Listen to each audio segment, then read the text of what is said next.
Alright, bienvenue sur le 694 Podcast. Les petits gars, épisode numéro 16. 16e épisode, welcome back. T'as un petit bug là. Ouais, j'étais plus sûr du nombre. J'ai dit les petits gars à la place de Max. J'ai été perturbé. Number 16. Max, on voulait faire un petit peu cette introduction pour que tu m'expliques à quoi ressemble ton algorithme Instagram pour l'instant. C'est fou parce que ces algorithmes-là sont tellement justes par rapport à quelle saison est-ce que tu te trouves. Et là, figure-toi que je viens de regarder. J'ai encore beaucoup de biberons. Ah oui, c'est vrai. J'ai beaucoup de biberons encore. J'ai encore cette phase, donc j'ai beaucoup de conseils de papa. Mais à côté de ça, mon algorithme a complètement changé par rapport à il y a plusieurs semaines maintenant où on avait pratiquement que de l'Aerox. Dans ton cas, je pense que c'était la même chose. Ouais. Et ici, je me retrouve à de nouveau avoir un petit peu plus d'accents qui sont mis sur le travail de force, je vois des gars porter des grosses barres, des femmes porter des grosses barres. Et donc, ça commence à m'orienter, de me dire, Max, peut-être que tu changes un petit peu d'objectif à l'heure actuelle. Et voilà, c'est pas plus mal. Je suis très content d'avoir cette différence-là. Donc voilà, ça introduit un tout petit peu. Je pense que je donne déjà un petit peu certaines idées sur le sujet qu'on va traiter pour aujourd'hui. Mais voilà, curieux du terrain. Un peu pareil. Ouais, pour autant que t'es checké. Ouais, un peu pareil. Non, je suis sur Instagram. T'inquiète pas, je suis autant que toi. J'essaie juste de faire attention sur ma consommation et mon temps qui est passé sur l'app. Mais c'est fou. C'est vrai que cet algorithme, on n'est pas derrière, on ne sait pas comment ça fonctionne, mais c'est incroyable comment ça représente quand même juste tes centres d'intérêt et ce sur quoi tu te concentres pour l'instant, quoi. Ouais, il suffit que... Regarde, je pense qu'on j'ai encore un peu de piste aussi du fait que simplement, on partage quelques réels ici avec Kinavia sur le principe que on fait encore des sorties sur piste. Indirectement, il y a encore, tu vois. Donc c'est vraiment, ça se joue à des petits détails et ça représente tellement ta vie quotidienne. Ouais, à fond. Et il suffit que tu tapes juste le nom de quelqu'un pour que aussi tout l'écosystème change un petit peu et que tu commences à faire apparaître d'autres réels. T'en cliques sur un, du coup, naturellement, il y a une explosion d'autres sujets qui... À quel point est-ce qu'on est manipulé? Ouais, c'est une question qu'on se pose souvent. On pourrait faire un podcast là-dessus. On va faire l'intervention d'un expert dans ce domaine. Ouais, mais c'est vrai que du coup, pour lier un petit peu la saison dans laquelle on est et faire un petit peu un parallèle par rapport au podcast précédent, qui était orienté sur cette off-season et qui était quand même vachement porté à Aerox parce que c'est quelque part la saison dans laquelle en tout cas moi je suis le plus personnellement. Mais il y avait un autre sujet qu'on voulait aussi partager avec vous et qui a beaucoup d'intérêt derrière ces informations, c'est cette compréhension derrière la force et la mobilité. Ouais. Et je pense que c'est d'autant plus important du fait que comme tu viens de le dire, il y a toute cette saison d'Aerox, tous ces sports où on cherche beaucoup la performance, où finalement on essaye juste de finir une course, d'avoir un bon chrono, mais on en oublie, je pense, nous les premiers, tu vois, quand on est dans des saisons comme celle-là, on en oublie parfois les fondamentaux. Et les fondamentaux, ça reste, dans notre cas, c'est ce qu'on va essayer de partager, c'est ce qu'on va essayer d'expliquer le mieux possible. Ça reste le travail de force, ça reste le travail de mobilité. Et comprendre que la performance, pour moi, c'est la récompense d'une construction. Et que cette construction, c'est ce qu'on va développer maintenant. Ouais, 100%. On a déjà forcément touché à ce sujet de proche ou de loin à travers les différents sujets qu'on a traités, parce que les entraînements résistance de force et la mobilité, ça nous concerne au quotidien dans nos entraînements et au final un peu la méthodologie qu'on essaie de partager avec tout notre public et tous nos auditeurs. Mais on n'a pas encore centralisé un petit peu toutes ces informations et d'essayer de tourner autour de ces principes fondamentaux pour que les gens puissent mieux comprendre que ce sont deux choses qui coexistent. Parce que tu peux, je pense, confirmer que à l'heure actuelle, il y a encore cette mauvaise compréhension que le stretching ou la mobilité, c'est quelque chose qu'il faut faire à part. Tu vois, c'est quelque chose qu'on fait après. C'est pas intégré au sein de nos entraînements. Et donc, cette compréhension, on voulait vraiment debunk cette croyance et d'essayer de vous faire comprendre que malgré que ça reste un sujet qui est complexe, on va vraiment essayer de pouvoir centraliser cet échange avec des moyens assez simples, de pouvoir mieux comprendre et surtout d'appliquer tout ce qu'on va partager, parce que comme vous le savez, c'est toujours une chose de comprendre, mais ça en est une autre de l'appliquer. Et je pense que pour comprendre ce principe au mieux, que les entraînements de résistance et de force doivent coexister avec la mobilité, il faut avoir un peu cette compréhension derrière ce sujet qui est quand même qui est vaste, quoi. Ouais, qui est vaste, qui est très complexe, qui peut être amené dans de plein de façons différentes. Mais c'est vraiment ce rappel que ça reste des fondations. Et je pense que c'est ce qui nous attire depuis toujours. Tu vois, on a ces fondations, on sait que c'est ce qui reste, que ça soit la force, que ça soit la mobilité.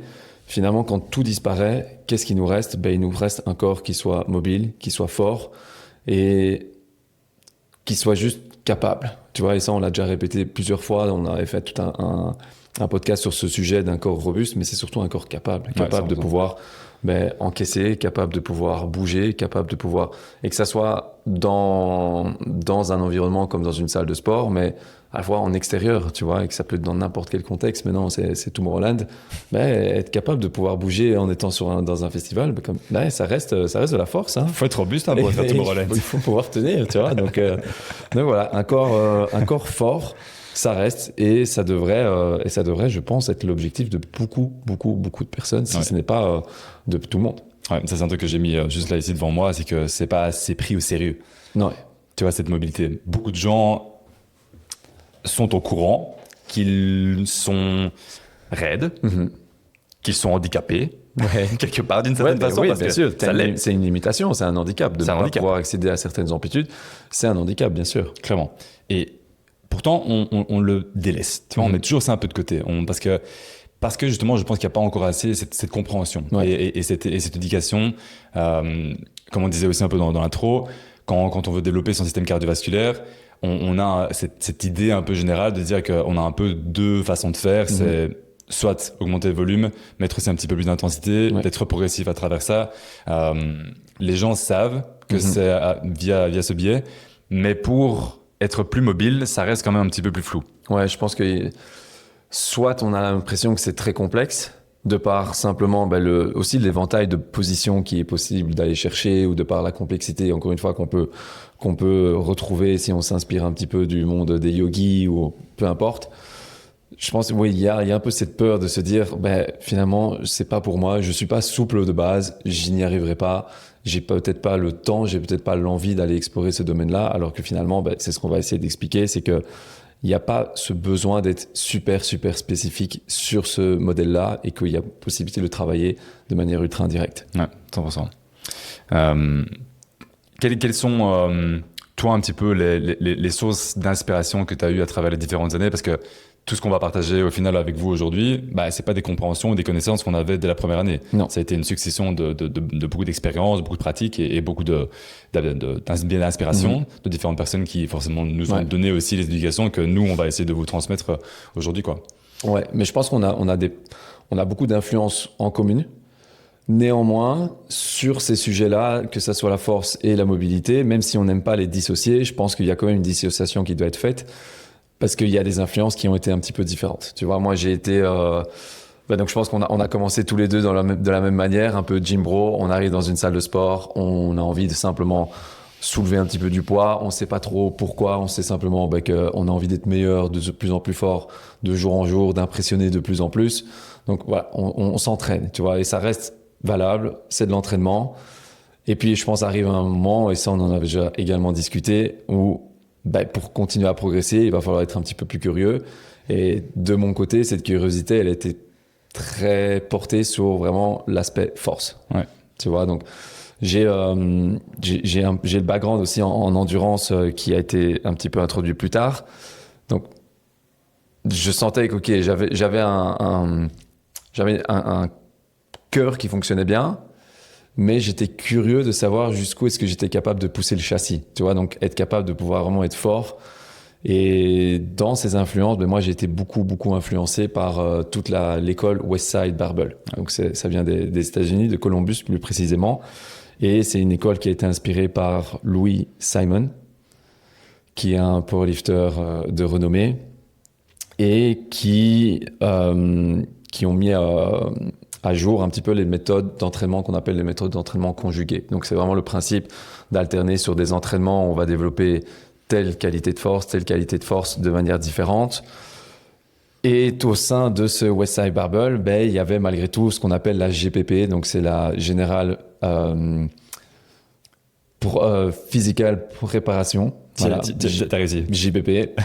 Et dans cette programmation, dans cet entraînement général, il y avait évidemment du coup le spectre de la force, mais pas que. Tu vois, parce qu'encore une fois, même dans les plus hautes écoles de powerlifter où on travaille vraiment les forces, on a compris que la force, sans cette capacité d'amplitude, sans cette capacité de mobilité active, il n'y avait pas grand-chose qui se passait. Tu vois, donc indirectement, même si j'ai pas été moi-même exposé à vraiment des mentors dans ce domaine-là, il y a eu toute cette influence de se dire, je m'entraîne en force, mais indirectement, je sais que je travaille sur des qualités comme de la mobilité, comme de la flexibilité, qui est un petit peu la suite logique, bien qu'on va essayer d'apporter un petit peu de différence. Mais donc, moi, influence beaucoup plus portée sur la force.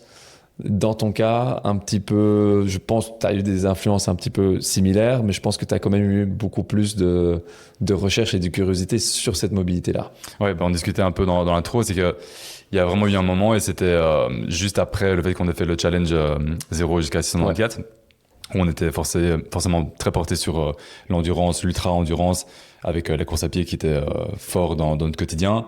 Il y a eu vraiment cette période où je voulais me reconstruire. Parce qu'il y avait eu une période fort axée sur l'endurance. Ouais. Donc on sait que quand on est spécifique dans ce milieu, on sait maintenir de très très bonnes qualités sur sa force et sur sa composition corporelle, mais c'est plus tricky et on se sent pas exactement pareil. Et à ce moment-là, j'avais déjà accumulé beaucoup d'expérience et de style d'entraînement orienté sur le bodybuilding fonctionnel avec Marcus Filly, on a déjà discuté en long et en large. Et puis il y a eu Derek Scott qui est apparu dans mon feed, dans mon quotidien, et j'ai directement été très très curieux sur la façon dont il approchait ses entraînements et l'éducation qu'il portait sur ce mélange de force et de mobilité, comment être athlétique, de bien bouger et d'être fort à la fois.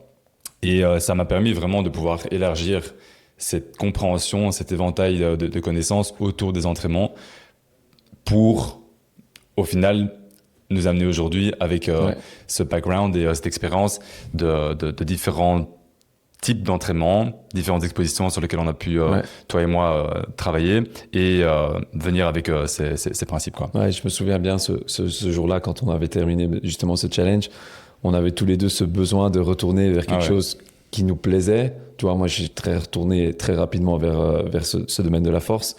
Et dans ton cas, tu m'avais parlé de ce fameux Derek. Et progressivement, je pense que je t'ai vu retrouver un peu de cette curiosité, cette envie de pouvoir aller explorer d'autres choses. Et ça a été super gratifiant parce que indirectement, tu venais apporter des nouvelles connaissances aussi, qui probablement, si tu n'avais pas eu cette curiosité, tu n'aurais pas su les maîtriser.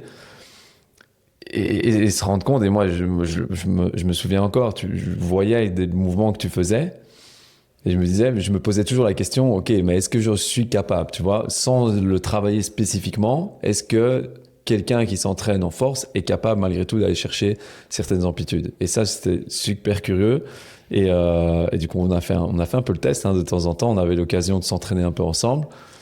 Et malgré tout, tu vois, force est de constater que en travaillant la force, on est capable de pouvoir être relativement mobile. Ouais, parce que tu t'entraînes déjà intelligemment depuis de nombreuses années et parce que tu as déjà cette compréhension, mais tu n'avais pas encore cette vraie curiosité sur le fait d'accéder et d'être un peu maître de ces grosses positions. Et quand je dis grosses positions, c'est toujours compliqué de pouvoir mettre vraiment des mots, mais on parle de positions comme un grand écart, comme un front split, comme un back bridge, sont toutes des positions qui demandent beaucoup de temps et d'exposition à acquérir. Dans ces méthodologies que Derek proposait, il y avait cette progression au sein des entraînements résistance pour accéder à ça. Et donc forcément, ça a mis toute une cascade d'informations et d'entraînements qui m'ont énormément plu et qui m'ont permis de pouvoir acquérir petit à petit à chaque fois cette expérience, parce que c'est l'exposition, parce que j'ai suivi un plan pendant un an complet avec sa programmation, et donc tout ça, c'est des informations qui sont très très riches, quoi. Pour recentraliser quelque part un peu tous les principes et toutes les choses qu'on va parler avec vous aujourd'hui, il faut bien vraiment se remettre en contexte que tout va graviter autour quand même d'un concept qui est celui que je vais dire maintenant, qui est le corps est une machine à adaptation. On s'adapte à beaucoup plus de choses que ce que l'on pense. Que ce soit sur la force, l'endurance, la mobilité, la force de nos tendons, notre densité osseuse, le système cardiovasculaire. Quand on impose un stress et un stimulus suffisamment longtemps, le corps s'adapte. Ouais. Je pense qu'on est même, l'être humain vivant le plus adaptatile. Je ne sais pas si ça se dit, qui s'adapte le mieux à notre environnement. Ouais. Et donc, que ça soit pour développer notre force, pour développer notre masse musculaire, pour développer notre mobilité, il faut toujours revenir en fait à ce concept de dire que stress, fatigue, récupération égale adaptation. Ouais. Tu vois, et ça, au final, c'est vraiment le point principal et crucial que les gens doivent bien comprendre, quoi. Ouais, et c'est pour ça que là-dessus, je referai encore un peu un parallèle et un retour vers le passé. C'est qu'à un moment, il va y avoir ce besoin d'avoir un shift un petit peu mental. Tu vois, parce que on a beau s'entraîner, comme on l'a dit, c'est bien, c'est très bien, mais est-ce qu'il n'y a pas un moment où il faut juste aussi réfléchir à qu'est-ce qu'on est occupé à entraîner, tu vois, et pas juste prendre un poids pour prendre un poids ou pour tenir une position pour tenir une position. C'est ok, à l'heure actuelle, qu'est-ce que je suis occupé à développer? Est-ce que je travaille sur ma capacité à produire de la force? Est-ce que je travaille sur cette capacité à mobiliser une amplitude, une articulation, un tendon? On sait que les tendons s'adaptent, mais pour adapter des tendons, il va falloir aussi y imposer un certain niveau de force. Tu vois, donc c'est toutes ces choses-là. Je pense qu'il y a un moment où il y a cette intention qui doit être mise sur « je veux développer telle qualité, telle qualité ». Tu vois, et donc là, t'as une phrase que tu m'as dit qui était super importante et super pertinente. De Charles Poliquin. Exact. Strength is gained through the range it is trained. Ouais. Très, très connu. Très connu. On l'a déjà partagé quand même pas mal de fois aussi. Toute la discussion qu'on va avoir aujourd'hui tourne quelque part autour de ça. Ouais. Et que cette adaptation, elle vient justement, comme tu as dit, avec un shift, un shift d'intention dans nos entraînements. Et surtout aussi une compréhension, parce qu'on va beaucoup parler du mot force aujourd'hui. Et ça, je voulais que tu parles un petit peu aussi de cette différence, parce que le terme force peut être interprété de différentes façons. Ouais. Et donc, pour que le sujet un peu de cette conversation puisse avoir plus sens, je pense qu'il y a plusieurs façons dont on peut tourner ce mot. Et j'étais curieux du coup que tu puisses partager ça. Ouais, mais pour la force, du coup, c'est vrai que quand on dit tiens, cette personne est forte, on imagine généralement toujours un gars qui va faire 100 kilos, qui va faire 2 mètres, et quelqu'un, une brute, tu vois. On imagine toujours vraiment la personne, ok, cette personne est forte, elle est impressionnante, tu vois, juste de par sa posture. Alors que finalement, on se rend compte que la force, elle peut, en fonction de la manière dont tu vas l'interpréter, la manière dont tu vas te positionner, elle va prendre une autre tournure, tu vois. Et il faut arriver à distinguer la force qu'on appelle la force relative et la force absolue. La force relative, c'est ta capacité à pouvoir produire de la force avec ton propre poids du corps, ou on peut appeler ça un peu une force fonctionnelle. Et là, on peut prendre par exemple un exemple, je pense que toi qui t'as marqué assez fort ici quand tu as été récemment voir un spectacle de danse. Contemporaine, où je me souviens le lendemain, tu m'as dit, mais c'était incroyable les niveaux de force qu'ils sont capables de générer. C'est de la force, donc être capable de pouvoir s'articuler dans beaucoup de positions, ou alors si on prend un gymnaste qui est capable de faire un front lever ou peu importe, c'est des personnes qui sont forts. Ils ont de la force relative. Tu les mets par contre sur une barre de 200 kg à un squat, probablement qu'ils s'écrasent. S'ils ne sont pas exposés à ce stimulus. Ouais, parce qu'ils ont une force brute qui n'est pas travaillée. Mais donc voilà, en fonction vraiment de la manière dont on va se positionner, qu'est-ce qu'on essaie de développer? Est-ce qu'on veut développer la force brute? Est-ce qu'on veut travailler la force maximum? Il y a encore plein d'autres forces qu'on pourrait développer, la force vitesse, la force d'endurance, peu importe. Donc il y a vraiment plein de moyens de définir ce terme force. Mais quoi qu'il arrive, c'est le fait de pouvoir... Comment pouvoir le définir le mieux possible? C'est de pouvoir appliquer un certain degré de... Généralement, on dit la force, c'est la masse pour l'accélération, tu vois. Mais à quel point est-ce qu'on peut le définir quand on est sur un entraînement ou une position au poids du corps? C'est une expression au final. Ouais, c'est une expression d'une certaine puissance. C'est ça. C'est surtout ça. Et c'est vrai que quand on reprend l'exemple, en tout cas, de quelqu'un qui est mobile, c'est vrai que moi, j'ai vraiment assimilé ça à ce danseur que j'ai vu lors du spectacle, parce que c'était juste hyper impressionnant et même stupéfiant la façon dont il pouvait exprimer du coup cette force. Tu vois, forcément, je peux pas vous faire une démo, c'est compliqué parce que j'ai pas ces capacités.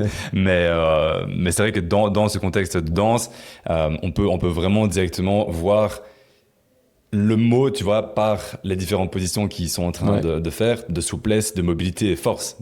Parce que ça se voit, tu vois, c'est quelque chose qui est visuel, comme un haltérophile, tu vois, dans son milieu. C'est aussi l'exemple Mais c'est un mot qui vient naturellement, cette personne est forte. À fond, mais du coup, c'est vrai que c'est important de pouvoir dissocier un peu ce terme dans le contexte dans lequel on est.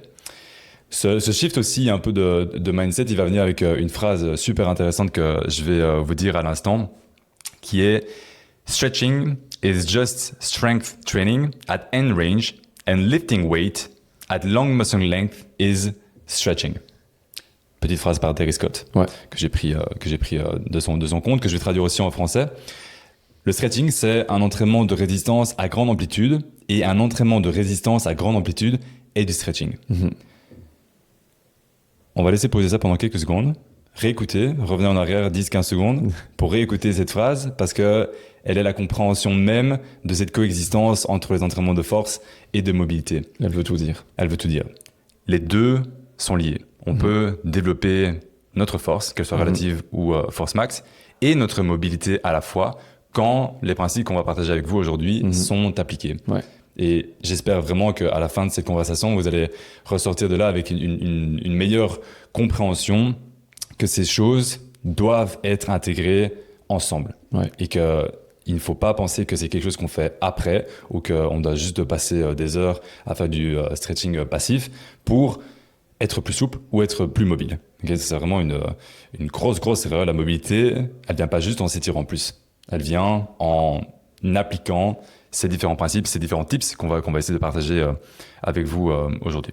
Et avant, peut-être ce qu'on pourrait également faire, c'est juste de définir un peu la différence entre mobilité et souplesse, ou mobilité et flexibilité. Parce que c'est deux qualités qui sont un petit peu différentes. Et là où l'une est très positive, l'autre peut être, à contrario, très délétère. La flexibilité, c'est se dire qu'on va mesurer en fait un point A avec un point B. On sait accéder à une certaine amplitude de mouvement, A et B. Le fait d'être mobile, c'est d'accéder à cette amplitude, mais de pouvoir être à l'aise, d'être fort et d'être efficace dans cette amplitude de mouvement. Et donc, il y a une grosse nuance à faire. Il y a des personnes qui peuvent être très, très souples, qui ont une capacité d'accéder à de grandes amplitudes, mais d'un point de vue articulaire, il n'y a pas cette aisance, cette fluidité et cette force qui est développée parce qu'il n'y a pas eu cette exposition. Et en général, pourquoi ? Parce qu'il n'y a pas eu ce travail aussi sous contrainte, sous charge. Être sollicité avec une charge dans ces grandes amplitudes de mouvement fait qu'on devient justement de plus en plus à l'aise. Et ça va être aussi une des compréhensions principales derrière cet échange, c'est que on pense souvent que quand on devient plus souple ou plus mobile, qu'on allonge nos tissus musculaires, qu'on grandit nos fibres. Les gars, si c'était le cas, vous auriez vraiment de très longs bras et de très longues jambes. C'est bien de le rappeler, c'est vrai que c'est des petites nuances qu'on n'y pense pas. Les fibres musculaires ne s'allongent pas. L'adaptation, en fait, elle se crée au niveau de votre système nerveux. C'est toute cette adaptation qui s'applique au fur et à mesure quand on s'entraîne et quand on combine justement ces différents principes, qu'on va parler avec vous juste après. On crée cette adaptation au niveau de son système nerveux. Et au plus on passe du temps dans ces amplitudes, au plus on s'entraîne avec cette compréhension, et bien au plus on va développer cette mobilité, cette aisance dans certaines amplitudes de mouvement. Donc pour résumer, on a une mobilité qu'on peut appeler active, et à contrario, de la flexibilité ou sans contrôle. C'est un peu ce qu'on appellerait de l'hypermobilité. Et à ce niveau-là, ça devient presque même délétère parce que c'est plus des risques de blessure qu'autre chose. Donc si on veut être mobile, il faut avoir une mobilité, mais qui soit active, qui soit contrôlée. Ouais, c'est ça. Ok, c'est résumé très rapidement. Non, mais parce que c'est deux mots qui sont liés, parce que quand on va prendre un exemple concret pour que les gens puissent justement bien comprendre, on prend un barbell RDL. Ouais. Ok. On va Romanian faire deadlift. un Romanian deadlift. On va faire 8 répétitions sur ce Romanian deadlift. Lorsqu'on fait l'exercice, il y a un étirement, il y a un stretch qui se crée sur ce mouvement. Eh bien, lorsqu'on fait cet exercice, si on le fait avec une amplitude maximale, par rapport à nos propres capacités de niveau, chacun a cet accès de par juste la mobilité qu'on a, on va devenir nécessairement plus fort dans ces amplitudes, mais graduellement, au cours des différentes semaines d'entraînement, on peut devenir plus fort également en augmentant cette amplitude de mouvement. Ouais. Et donc ce stretch s'augmente et cette capacité à être fort dans cette fin de mouvement, une fois qu'on a fini la portion excentrique du RDL, eh bien, on travaille sur ces deux pôles. On devient plus flexible parce que on force notre système nerveux et musculo-squelettique à accéder à cette amplitude. Et en plus, à être plus fort, parce que si on fait bien les choses, on augmente graduellement de poids, on fait ce progressif overload. Ouais. Et chose qui, faire le même mouvement sans charge, n'aurait absolument pas le même effet. Bien sûr. Ouais, parce que et rappeler que la charge permet parfois aussi d'accéder à des amplitudes. Tu vois, si tu prends par exemple un exemple encore un peu plus concret, un back squat, il est généralement plus facile d'atteindre une amplitude plus grande avec une charge sur le dos que sans. Et tu peux faire le test, tu peux demander à quelqu'un comme ça qui arrive dans une salle, ok, fais-moi un back squat, généralement son amplitude va être super limitée, directement donne-lui un poids en main, soit sur son dos, soit en position un peu plus gobelette, il va être capable de pouvoir aller chercher une amplitude juste parce que il y a la gravité et il y a un poids qui te permet d'aller chercher cette amplitude-là. 100%. C'est ce que j'ai aussi écrit là ici, c'est être plus mobile, c'est de passer plus de temps dans des positions sous contrainte. Et cette contrainte, c'est de 1, la gravité, et c'est en plus de ça, une charge externe. Ouais, donc tu le disais, c'est-à-dire que rester 10 minutes dans une position de back squat, est-ce que sans charge, est-ce que c'est ce qui va te rendre vraiment plus mobile? Certes, tu vas te sentir à la fin des 10 minutes, tu risques de te sentir plus à l'aise dans cette position, mais est-ce que ça sera une position qui sera active? Est-ce que tu te sentiras plus fort dans cette position? Probablement pas. Il va falloir qu'il y ait une certaine contrainte. Contrainte et intensité. Et intensité, ouais. Parce que c'est pas tout d'avoir une contrainte. Il faut que cette contrainte soit maîtrisée. Ça, c'est le point suivant, parce que comme on part toujours de ce principe qu'on a besoin d'avoir un stimulus, un stress, pour s'adapter, pour devenir plus fort, on a besoin de graduellement être exposé à cette progression et à ce overload. Et ça, on peut le faire de différentes façons. On sait que c'est pas uniquement une question d'augmentation de charge petit à petit qui va nous mener à être plus fort. Il y a plein de différents paramètres. On parle d'amplitude de mouvement, on parle de nombre de séries, on parle du volume, on parle du nombre de répétitions, on parle de travail isométrique aussi, qui est chaque fois de plus en plus intense. Tension. Ouais, ça, on va en parler aussi.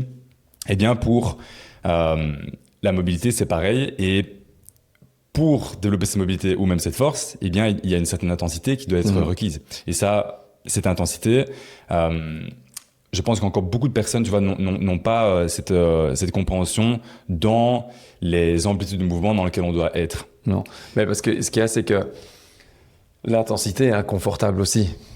100%. Tu vois, et je pense que, et moi le premier, quand on parle de mobilité, on imagine très souvent un entraînement très soft qui va pas faire mal, où tu vas peut-être même arriver à te détendre. Ouais. Tu vois, parce qu'on parle un peu de flexibilité, de mobilité dans une salle très relaxante.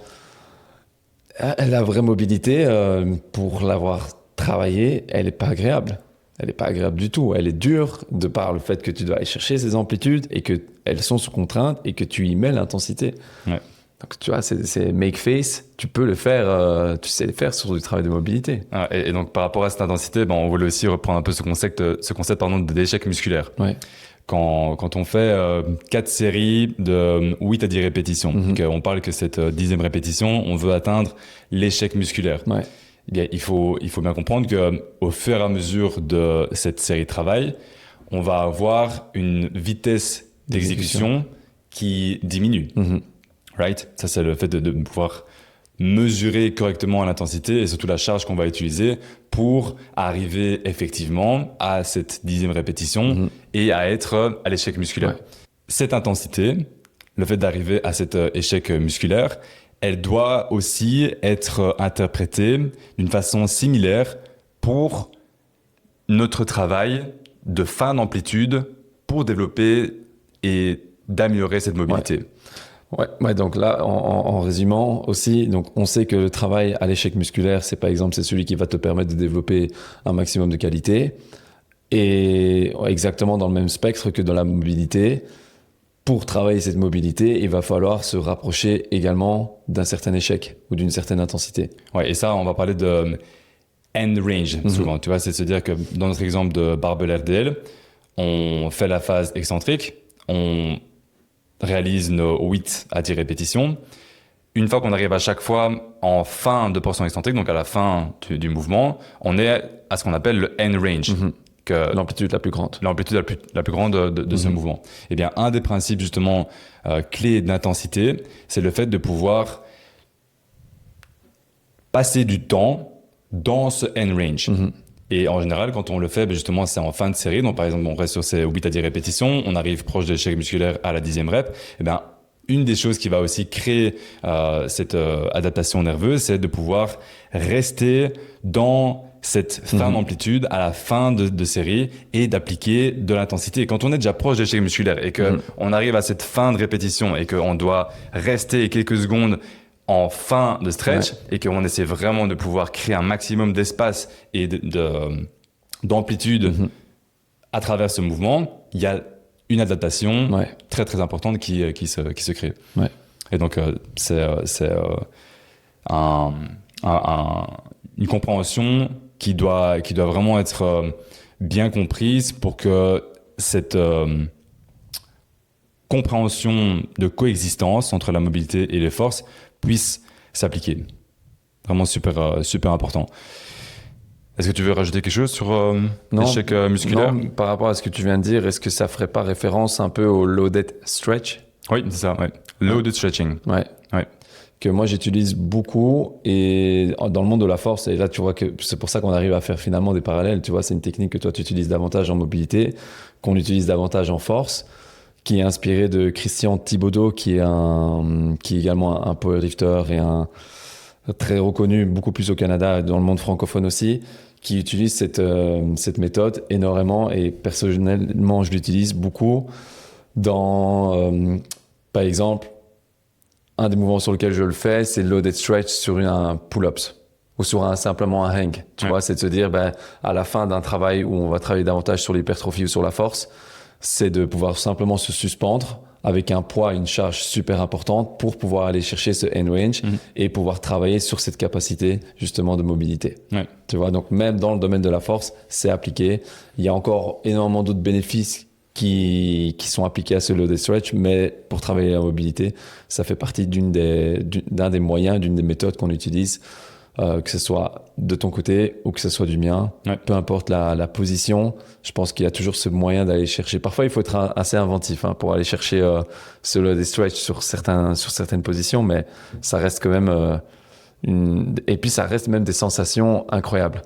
On a dit que c'était inconfortable de mettre de l'intensité sur justement ces end range et d'appliquer une intensité sur nos séries de travail. Ça l'est, mais en même temps, il y a une sensation qui est absolument unique de pouvoir appliquer cette force dans ce end range et de rester là pendant un certain temps, tu vois.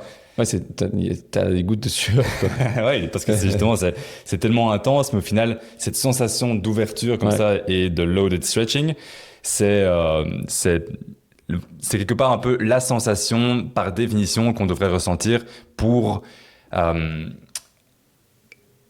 accéder petit à petit à une plus grande amplitude de mouvement. Ce loaded stretch, c'est un des principes, il y en a d'autres qu'on va partager aussi par la suite. Mais c'est vrai que c'est un des principes quand même super important. Okay. Un autre exemple assez visuel qu'on peut aussi partager, c'est par exemple un dumbbell pec fly. Ouais. On fait les dumbbell pec fly, on sait qu'on est naturellement sur un exercice avec une grande amplitude de mouvement. On peut rester sur ce spectre d'avoir 8 à 12 répétitions. Lors de la 12e répétition, quand on sait qu'on arrive déjà proche de l'échec musculaire et que les répétitions se ralentissent et qu'on décide de descendre une fois de plus, d'écarter les bras et de rester encore dans cette fin d'amplitude avec notre charge et qu'on est du coup sous contrainte, adaptation. Et encore une fois, là, elle se limite pas. Ça qui est super intéressant, c'est qu'une adaptation n'est pas spécifique à une seule structure. Tu vois, ça veut dire que, ok, tu es occupé à travailler ta mobilité, mais probablement que tes tendons sont occupés à s'adapter parce que ça reste de la contrainte, c'est de l'isométrie, et on sait que l'isométrie, ça reste une des formes de contrainte à intensité la plus maximale. Ça reste un stretch, que ce soit pour les fibres musculaires, que ce soit pour les articulations. Donc, tu travailles un tas de choses avec une seule méthode. Ouais. Tu vois, et c'est ça qui est super intéressant. Et donc là-dessus, on peut vraiment encourager même la plupart d'ici des auditeurs, même si vous ne savez pas trop comment le mettre en place, vous savez que très simplement, sur une dernière série, sur une dernière répétition, pourquoi pas tenter de pouvoir juste tenir un tout petit peu cette position dans la plus grande amplitude, tu vois, et de vraiment lutter. C'est de la pure isométrie. Essayer de lutter un tout petit peu contre cette gravité. Ouais, parce qu'on l'a dit un peu plus tôt, au niveau aussi, un des grands principes de pouvoir être plus mobile, c'est de passer du temps, beaucoup de temps, dans ces end range. Ouais. Et ça peut venir de façon très passive, justement, comme rester sur un deep squat. Toute personne qui passe naturellement plus de temps dans un deep squat va naturellement être à l'aise dans cette amplitude, tu vois, même si on parle même pas sous contrainte. Là, je prends un exemple justement plus dans les pays asiatiques où ils sont, je pense, j'ai jamais été en Asie ni en Chine, mais je pense que tout le monde peut se faire un peu l'image des personnes qui sont naturellement plus dans ces positions de squat. Bien sûr. C'est inné, naturel, tu vois, parce que de nouveau, c'est quelque chose, on est inné. Enfin, c'est quelque chose, c'est une faculté qu'on a toutes et tous depuis qu'on est petit. Tu peux confirmer que, disons, un deep squat, c'est seconde nature. Ouais, c'est fou. Et c'est ça que tu te dis. Et ça, je me pose tout le temps la question, à quel moment est-ce que ça bascule? Tu vois? Parce que quand tu la vois avec des amplitudes aussi grandes, mais c'est une qualité que j'ai envie qu'elle continue à préserver, tu vois? Donc, il y a un moment où je me dis, mais quoi, je lui enlève toutes les chaises de la maison et je la force à rester chaque fois en position assise, en back squat, parce que c'est quand même hallucinant qu'au fur et à mesure qu'elles grandissent, c'est des qualités qui se perdent, tu vois? Alors que ça devrait continuer à être développé pratiquement tout le temps. Ouais, parce que c'est tellement naturel, mais qu'au final, c'est notre système de fonctionnement. Et je pense que ça arrive quand même majoritairement quand les enfants passent plus de temps à l'école et quand on passe un peu cette phase, tu sais, 10, 12 ans, quand on rentre un peu dans l'adolescence. Si l'enfant n'est pas continuellement exposé justement à une activité physique où il passe du temps de niveau de façon naturelle pour explorer, pour jouer ou même pour s'entraîner, eh bien, semaine après semaine, mois après mois, il y a une détériorisation qui se crée. Ouais, là, du coup, on pourrait parler du système un peu éducatif et on pourrait remettre tout ça en question en se disant, est-ce que vraiment, en tout cas dans nos pays ici en Occident, passer autant de temps, quand tu vois, tu passes pratiquement plus de 8 heures assis quand tu es à l'école, c'est des enfants, tu vois, on est enfant, on devrait avoir cette capacité à pouvoir bouger. Alors, je dis pas qu'il faut faire tous les cours en position deep squat sans chaise, mais est-ce qu'il n'y a pas un juste milieu, tu vois, en se disant, ok, il pourrait y avoir peut-être, c'est parce que c'est normal, il n'y a rien à faire, il faut continuer à développer comme cette intelligence, mais ça reste des corps qui vont devoir être mis sous contrainte plus tard, continue à les entraîner, tu vois. Et c'est pas 8 heures assis, et puis tu rentres à la maison, et finalement, tu te rends compte que tu n'as juste plus le temps, parce que la vie s'enchaîne, la place à pouvoir continuer à travailler ce mouvement, tu vois, il n'y en a plus. Et ça, c'est vrai que c'est une discussion, on n'avait pas prévu de rentrer là-dedans. Non, non plus, mais c'est parce que là, je suis occupé à y penser. Non, bien sûr, mais ça amène cette grosse réflexion aussi, et au final, tu vois, de dire que on est toutes et tous, en principe, nés avec une mobilité qu'on doit actuellement, en fait, travailler parce que il y a eu des années d'accumulation de mauvaises habitudes et de mauvaises positions qui ont fait que ça devient un travail alors que c'est quelque part seconde nature, quoi. Ouais, ça devrait être maintenu. Voilà, on va faire une réforme. Mais c'est une réflexion qui qui est, je pense, aussi différent, justement, en fonction de la culture, de là où on habite, tu vois, parce que clairement, c'est la façon dont l'humain bouge, en fait, au cours de son évolution, va être vachement influencé sur, au final, la façon dont l'humain bouge. Et ici, je pense qu'en Occident, si on en arrive là, c'est parce qu'encore une fois, c'est une recherche de confort. Tu vois, et la chaise, c'est devenu, je pense que c'est l'objet qui permet ce confort, le canapé, tout. Enfin, c'est cette recherche de confort. Ah oui. Donc, de nouveau, cette position de deep squat, l'être humain maintenant peut vivre sans jamais être dans une position de deep squat. Bien sûr, il n'y a aucune raison d'y aller. Il n'y a aucune raison. Non. Tu vois, donc c'est pour ça au final qu'il y a tellement ces problèmes qui se font, parce qu'on peut très très bien fonctionner sans devoir mettre notre corps dans ces amplitudes. Et donc, de nouveau, tout l'objet de cette discussion, si on ne passe pas du temps dans ces amplitudes, on ne peut pas être à l'aise dedans. Ça devient à chaque fois un stress. Et que ce stress, il est atténué, justement, il est de plus en plus accepté par notre corps quand on passe du temps et au fur et à mesure qu'on progresse et qu'on fait en sorte que ce stress mécanique sous contrainte devient de plus en plus important et qu'on force un peu notre système à devoir lutter et à s'adapter par rapport à cette contrainte. Petite question maintenant, est-ce que tu aurais je ne sais pas si tu en as un, moi j'ai une réponse, mais est-ce que tu as un temps, une prescription de temps à essayer de rester dans cette position, comme on l'a dit sur la dernière répétition? Est-ce que tu te dis vous allez à l'échec, ou est-ce qu'au bout de 10 secondes c'est suffisant? Comment est-ce que tu l'appliques? En règle générale, j'aurais tendance à dire que quand on sélectionne un exercice et qu'on va prescrire justement un tempo à nos séries de travail, on reste dans le registre un peu de l'hypertrophie, 8 à 12 reps, ça peut être inférieur, on peut se dire que là maintenant on est sur un registre plus de 6 répétitions, et qu'on va suggérer à l'athlète de descendre par exemple sur la phase excentrique en 3 secondes. Quand on est sur ces séries de travail, on peut suggérer de passer 2 à 3 secondes, je dirais justement, en fin de stretch, en fin de portion excentrique, avant d'initier la phase concentrique. 2-3 secondes en général, c'est déjà du temps qu'on passe dans ce end range qu'on pourrait éliminer. On pourrait mettre justement en fait 3 secondes à descendre, on repart direct, ce qui est un travail tout aussi pertinent et qualitatif. Mais quand on a cette réflexion de dire ok, on va de nouveau donner un exemple, on est sur prends un squat, un squat, un back squat.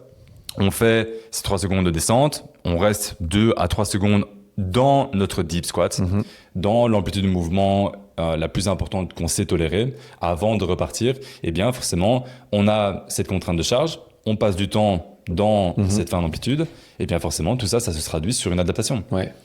Mais et sur la dernière répétition? Là, dans le cas du back squat, c'est un peu plus complexe. À part si tu fais bien les choses, tu mets ton setup et tout, et que tu décides de bien contrôler ta dernière rep, de rester encore 2-3 secondes.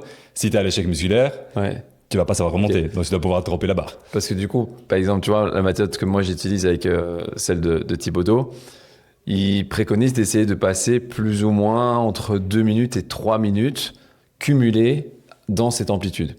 Pour vraiment travailler le loaded stretching. Pas en une seule série, parce que ça serait très contraignant, mais ça serait par exemple, et généralement c'est la manière dont je l'applique, c'est d'essayer de rester plus ou moins 40 bonnes secondes sur cette amplitude. Tu vois, donc vraiment en isométrie, donc ça voudrait dire que sur la dernière série, j'essaierais de me dire, je reste en position de deep squat pendant 40 secondes, avec un poids qui soit gérable, parce qu'il faut pouvoir le remonter. Tu vois, si tu es dans une position, en tout cas, ça va dépendre de l'exercice, parce que si tu as la capacité de simplement lâcher le poids, alors évidemment, c'est très facile. Position de deep squat, soit tu peux laisser tomber la barre vers l'arrière, soit tu as cette capacité à remonter. Mais généralement, pour avoir des adaptations qu'on recherche principalement dans cette méthode-là, on préconiserait plus ou moins d'avoir 2 à 3 minutes dans la séance à essayer de passer, tu vois. Et ça donne directement... Mais après, les 40 secondes, elles peuvent être, comme tu dis, le fait d'avoir juste déjà plusieurs répétitions avec déjà 2-3 bonnes secondes sur chacune de ces répétitions, c'est déjà finalement du temps accumulé. Tu vois, donc c'est un bon moyen de pouvoir jouer.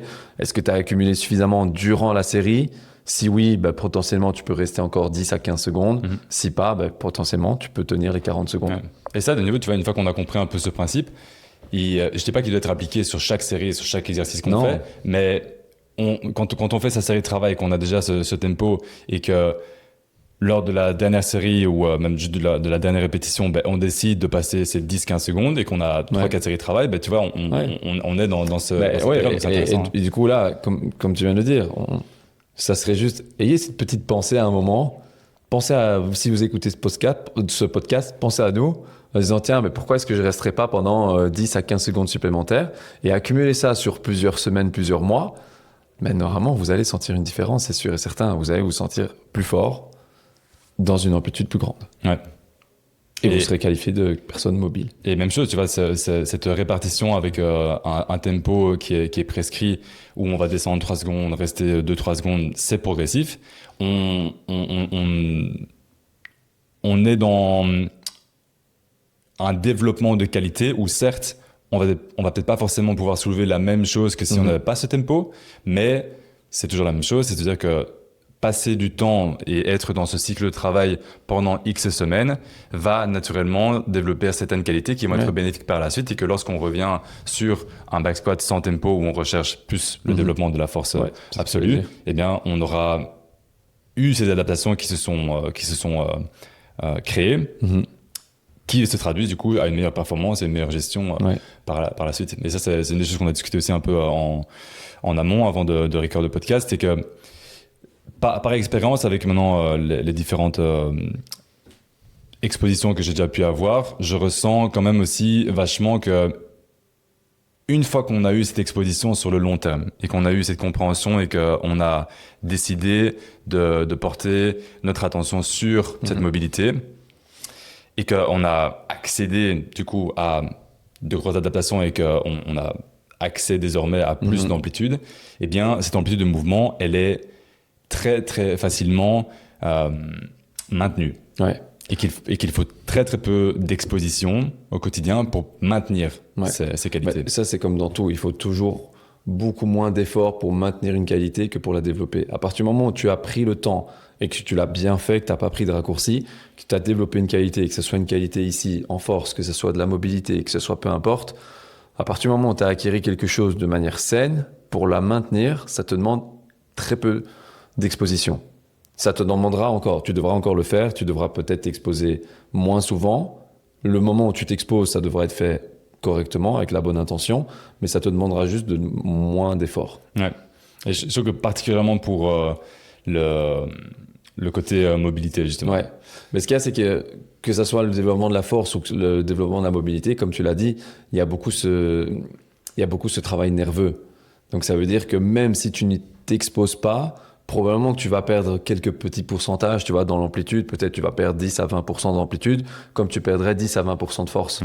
Et que très rapidement, le fait de pouvoir te réexposer, en remettre un petit peu le focus pendant 1 ou 2 semaines, c'est juste, tu regagnes ces 10 à 20% juste parce que nerveusement, ton système est prêt à pouvoir reproduire ces niveaux de force et ces niveaux d'amplitude. Tu vois, donc, c'est pour ça encore une fois que c'est essayer de vous encourager un maximum à prenez un tout petit peu le temps de développer tout ça, parce que une fois que c'est acquis pour pratiquement toute la vie.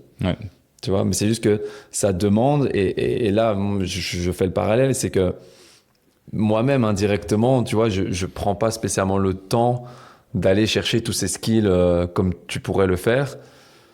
Est-ce que c'est de la mauvaise volonté, ou est-ce que c'est simplement parce que j'ai moins d'intérêt pour ça, ou que j'ai peut-être aussi, de par la manière dont maintenant, à l'heure actuelle, je dois m'entraîner, j'ai moins le temps de le faire. Mais indirectement, je sais que quand tu t'entraînes avec l'intention de t'entraîner en force, tu développes ces qualités-là. Donc, pas à 100%, mais par contre, c'est déjà plus que suffisant. Tu vois. Et c'est pour ça que cette représentation et cette façon de s'entraîner reflète le fait que tu n'es pas justement rigide et restreint, tu vois, et que t'es fort, mais la façon dont tu exprimes cette force est avec une grande amplitude de mouvement. Mais si tu faisais ce shift de justement vouloir accéder un petit peu plus à un pancake, un grand écart, un front split, un back bridge, toute cette représentation en fait de grande souplesse et de mobilité, eh bien, il y a encore ces petites astuces, ces petites choses qu'on est en train de discuter, qui devraient être mises dans tes entraînements, mais c'est clair que ça demande quand même aussi du temps supplémentaire. et cette réflexion un peu plus poussée que celle que tu as actuellement. Et de nouveau, ça revient aussi sur la discussion qu'on a eue précédemment, c'est que quand on est dans certaines saisons, ben, on va se concentrer sur certains attributs, sur certaines choses, et que c'est pas pour autant qu'on délaisse complètement le reste, on maintient, mais qu'il peut y avoir un shift de perspective et d'intention pour, à un moment donné, s'orienter vers quelque chose et développer de nouvelles choses. Et c'est pour ça que le fitness n'a jamais de fin et que tu peux continuellement à chaque fois progresser sur certaines choses. Ouais, il faudrait que je me mette un moment l'objectif de me dire je veux accéder à ce grand écart. Ce grand écart. Ouais, c'est quelque chose. Il n'y a rien à faire, je pense, pour beaucoup de monde, de se dire ok, j'ai réussi à faire un grand écart dans ma vie et en tout cas arriver à préserver cette position de split le plus longtemps possible. Bah, finalement, et il n'y a rien à faire, tu vois, être capable de pouvoir à la fois soulever des charges importantes et être capable de faire un grand écart. Bah, pour moi, c'est le meilleur moyen de te dire ok, je sens que je suis fort. Ça, c'est de la représentation ultime. Ouais. Surtout pour un mec, je pense, parce que naturellement, tu vois, les filles sont plus exposées, je pense, à ces grandes amplitudes, de par le milieu, de par peut-être justement le sport qu'elles ont fait quand elles étaient plus petites, la gymnastique, la danse. Tu vois, il y a eu cette exposition, et donc quand tu vois une fille faire un grand écart, certes, ça reste toujours impressionnant, mais ça l'est un peu moins quand tu vois un mec. Ça l'est un peu moins. Si en un coup je me retourne et que je vois un mec en grand écart, clairement tu prends le temps de le regarder. Ouais. Non, c'est toutes des bonnes choses. Je pense que tu avais encore quelques petites astuces qu'on pourrait peut-être donner sur cette manière de pouvoir travailler cette mobilité, cette force en même temps. Ouais. Donc on a parlé de ce loaded stretching avec intensité. Et pour revenir dessus, j'avais encore une petite phrase que je voulais dire, c'est que when you think you are done, most of the time, you are not. Ouais. Et c'est dingue. Je savais pas que tu allais la sortir, mais c'est une phrase que je répète genre tout le temps quand je donne, peu importe dans les coachings, c'est si vous pensez que vous pouvez plus pousser encore un peu plus loin, vous pouvez encore y aller, tu vois. c'est une phrase, vraiment, je la répète, mais sans arrêt, parce que je pense que il y a un moment, tu tiens une position, tu dois te poser la question, réellement, honnêtement, est-ce que je peux aller pousser un petit peu plus loin cette position? La réponse, quoi qu'il arrive, c'est oui. Il faut que tu ailles chercher ces petits centimètres supplémentaires. Et c'est ça qui va faire, pour moi, la différence. Il y a toujours une rep de plus. Ouais. Une autre méthode qu'on voulait partager avec vous qui est super intéressante et qui a un nom un peu particulier, c'est la méthode CRAC. Ouais. CRAC.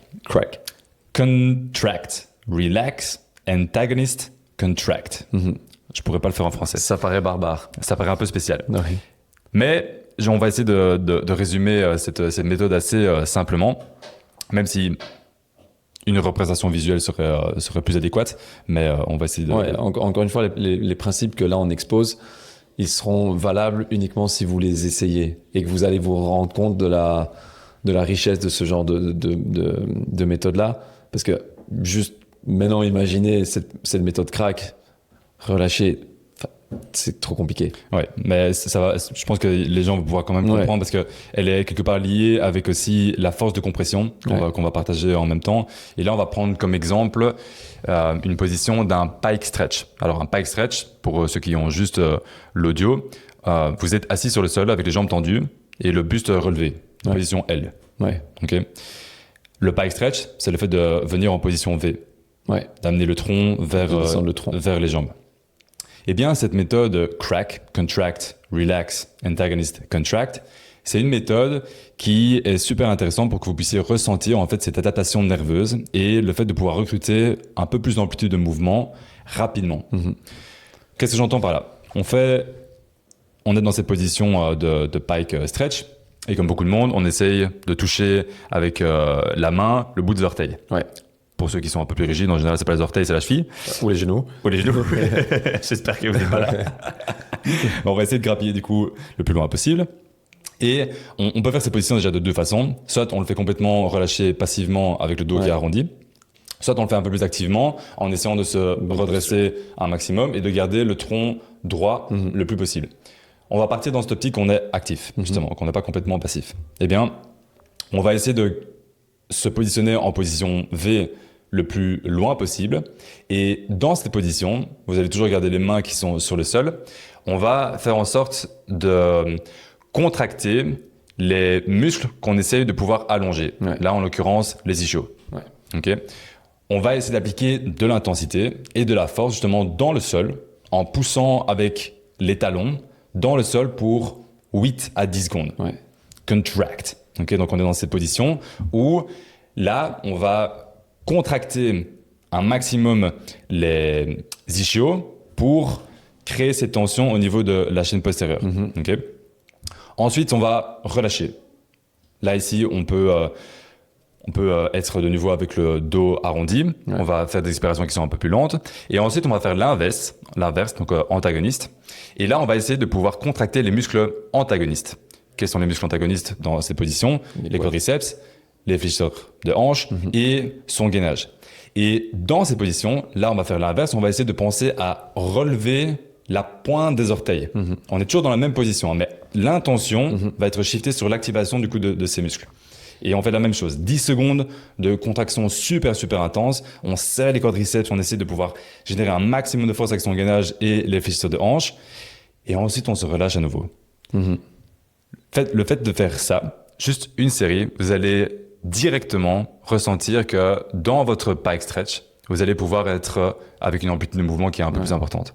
Ça s'appelle le crack method. Contract, relax, antagonist, contract. On peut le faire avec différentes positions. Une autre qui est super efficace, c'est le butterfly stretch. Tu vois, où on a les deux pieds qui sont en lotus. On peut faire exactement la même chose en appliquant de la force avec les mains soit en dessous des genoux ou au-dessus des genoux. Et ça fonctionne super bien. Parce que ça crée une adaptation, et ça, ce principe, ça s'appelle le principe d'inhibition réciproque. Si vous voulez plus d'informations, on a écrit une newsletter à ce sujet qu'on va mettre en description avec tout le contexte derrière un peu cette méthode. Mais c'est une super bonne représentation pour avoir justement cette sensation à un instant T sur le court terme. Parce que là, forcément, tous ces principes, on parle d'adaptation sur le long terme, parce qu'on essaie d'exposer à tout ça sur des mois pour accéder au final à des long-term targets. On va venir après. Mais là, ici, on le ressent vraiment très, très rapidement. Et ça, ce genre de méthode, c'est quelque chose qu'on peut appliquer justement en fin de séance. Tu vois, t'as déjà fait ton entraînement de force, t'as fait tout ce qu'il fallait. Eh bien, pour terminer ta séance, où tu vas justement peut-être vouloir mettre encore 5 dernières minutes. Les 5 dernières minutes, 5 minutes, t'as encore un petit peu d'intensité justement à mettre dans ton entraînement. Admettons justement que tu travaillais sur un entraînement jambes ou tu ciblais un peu plus la chaîne postérieure. Eh bien ça, cette accumulation d'entraînement de résistance avec les principes qu'on a déjà évoqués un peu plus tôt et de terminer avec du stretching passif alterné avec du stretching actif, golden. C'est la façon dont on peut vraiment avoir cette adaptation très, très, très, très forte quand on s'entraîne. Et si on applique ça toutes les semaines, quand vous refaites votre séance, qu'on applique à chaque fois un peu plus d'intensité, qu'on essaie de mettre un peu plus d'amplitude de mouvement, ça se traduit sur, naturellement, une plus grande flexibilité, mais une mobilité à la fois, parce que la mobilité est travaillée avec les mouvements de force qu'on a vus en amont. Ouais, super intéressant. Et là, ça montre bien à quel point il y a ce travail nerveux sur ce genre de méthode-là, et que finalement, la mobilité, en essayant d'avoir ces tout petits hacks, on arrive à pouvoir accéder à des amplitudes. Ça me fait un peu penser simplement à de la potentiation. C'est un petit peu la même chose. Du coup, encore une fois, on peut faire un parallèle sur la force.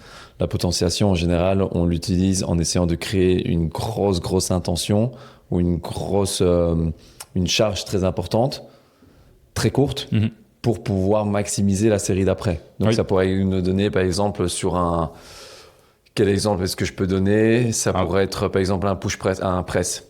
Donc, ce qu'on peut faire, c'est que tu viens appliquer énormément de pression sur la barre, mais en essayant du fait qu'elle ne bouge pas, en mettant par exemple soit beaucoup de poids sur la barre, soit tu essaies de la bloquer. Tu appliques énormément de pression, ça veut dire que tu viens contracter, tu viens vraiment réveiller ce système nerveux. Juste après, tu relâches.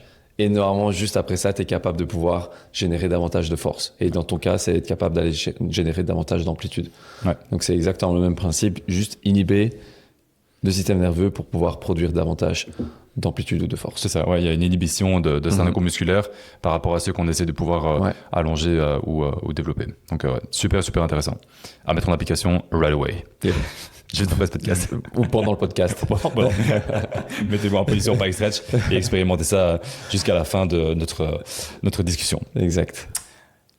Un autre point qui va être, à mon avis, un peu le dernier qu'on voulait partager aussi avec vous, c'est-à-dire que justement dans cette optique où vous avez peut-être justement votre fil d'actualité sur Insta qui a rempli d'algorithmes de mobilité, de flexibilité actuellement, c'est peut-être le cas, peut-être pas. Mais si ça l'est, ça peut paraître vachement intimidant, des fois, d'arriver à un grand écart et à ces grandes amplitudes, justement, où on voit les gymnastes, où ça paraît tellement facile, tu vois, tellement aisé. Tu te mets en front split comme une cook. C'est super simple, mais ça ne l'est pas, parce que ils ont eu cette exposition d'une façon ou d'une autre avant. Et bien, cette exposition, elle doit être traduite comme pour les entraînements de résistance, comme pour le développement de la force max, comme pour le développement de la masse musculaire, avec des régressions et ensuite des progressions. C'est un point qui est peut-être déjà connu, mais qui, je pense, doit être rappelé parce que c'est la méthode, c'est le plan par excellence pour ressentir cette progression. On ne peut pas juste rêver de ces positions et de se dire que ça va arriver, ou justement dire je vais faire mon petit stretching passif de 2 minutes après ma séance ou avant d'aller faire dodo, et puis après me dire que j'ai le grand écart. Non, ça n'arrive pas. Clairement. Et donc, si vous voulez vraiment prendre les choses en main, il faut avoir ce plan, cette régression et cette progression. Et je pense qu'on pouvait aussi avoir un autre exemple très, très concret à illustrer, c'est un push-up. Le push-up, un des mouvements phares de poussée horizontale, il y a 36 000 régressions et progressions possibles. Eh bien, pour une position où on essaie d'aller chercher une grande amplitude, c'est exactement la même chose. Il faut avoir ce même principe. Pour un push-up, pour certaines personnes, on commence avec un push-up sur une box. On limite l'amplitude dans ce cas-là. On doit, en fait, pour travailler efficacement pour cette personne, on doit limiter l'amplitude pour qu'elle soit à l'aise avec cette limitation d'amplitude. Et puis après, petit à petit, on retire cette amplitude à travers la box, on essaie d'arriver sur le sol, on est sur un push-up classique. Mais là, sur le push-up classique, on est limité par le sol. Qu'est-ce qu'on fait après quand on est limité par le sol? On rajoute un déficit, on met des plates. Rien que ça, on va mettre un plate de 10 kg sur le sol, la sensation est déjà tout autre. On arrive à avoir un stretch beaucoup plus important. Après, on arrive sur un parallel push-up, puis un ring push-up, et puis un isometric push-up. Toutes ces petites méthodes, toutes ces petites choses font que on devient plus fort dans cette amplitude de mouvement, et parce qu'on travaille dans cette amplitude de mouvement, et qu'en plus on met de l'intensité, et qu'on met de la charge, etc., on devient plus fort et plus mobile. Ouais, je pense que le fil conducteur un petit peu entre tout ça, c'est que ce soit la force, que ce soit la mobilité, c'est une compétence. C'est pas un état, c'est pas un talent, c'est pas quelque chose d'inné. Bien que la mobilité, on vient de le dire, ça pourrait être inné, mais on va dire retrouver cette capacité-là, elle n'est pas innée. Il va falloir y passer du temps, il va falloir la travailler, il faut la programmer. Et comme tu l'as dit, ça se développe sur le long terme. Et comme toute compétence, il y a des fondamentaux. Et quand tu respectes tes fondamentaux, tu progresses. Et progresser, ça vient aussi en traquant nos résultats.